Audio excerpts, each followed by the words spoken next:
సంగారెడ్డి పట్టణంలోని బైపాస్ రోడ్లో మధుగౌడ్ ఆధ్వర్యంలో ఏర్పాటు చేసిన చలివేంద్రాన్ని వనపర్తి డీఎస్పీ బాలాజీ నాయక్ సందర్శించారు. ఈ సందర్భంగా చలివేంద్రం ద్వారా ప్రజలకు అందిస్తున్న సేవలను అభినందిస్తూ మధుగౌడ్ను ప్రత్యేకంగా ప్రశంసించారు.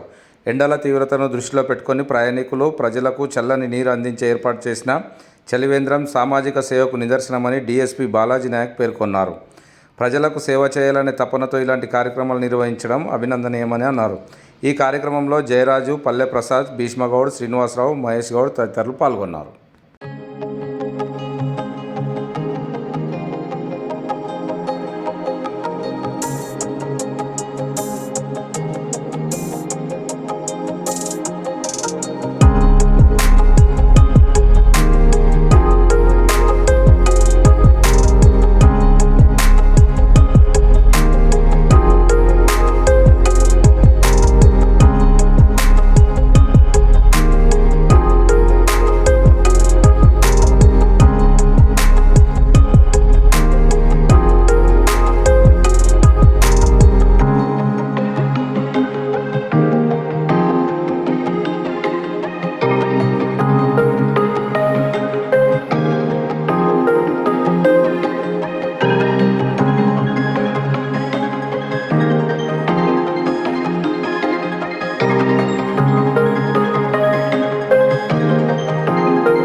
సంగారెడ్డి పట్టణంలో మధుగౌడ్ గత 2 నెలల నుంచి చలివేంద్రం ఏర్పాటు చేయడం జరిగింది.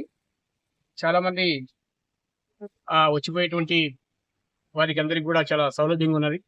కాబట్టి ఎండాకాలంలో సేద తీర్చడానికి ఈ యొక్క చలివేంద్రం చాలా మంచి పేరు ప్రఖ్యాతులు చెందడానికి ఆస్కారం ఉంటుంది. కాబట్టి మధుగౌడ్ ఇంకా ఇటువంటి కార్యక్రమాలు ఎన్నో చేయాలని ప్రత్యేకంగా విజ్ఞప్తి చేస్తున్నాను. గతంలో కూడా చాలా సోషల్ వర్క్స్ అన్ని కూడా బాగా చేశారు. అదేవిధంగా ఇటువంటి ప్రజలకు సేవ చేయాలని తత్పరత బాగుంది. కాబట్టి ఇది కూడా కొనసాగాలని చెప్పేసి ఇంకా వేరే కార్యక్రమాలు కూడా సోషల్ యాక్టివిటీస్ కూడా చేయాలని చెప్పేసి నేను విజ్ఞప్తి చేస్తున్నాను. అదేవిధంగా ఈ యొక్క కార్యక్రమాన్ని ఏర్పాటు చేసినటువంటి మధుగౌడ్కు వారి యొక్క ఫ్రెండ్స్ అందరికీ కూడా ప్రత్యేకంగా ధన్యవాదాలు తెలియజేస్తాను. Thank you.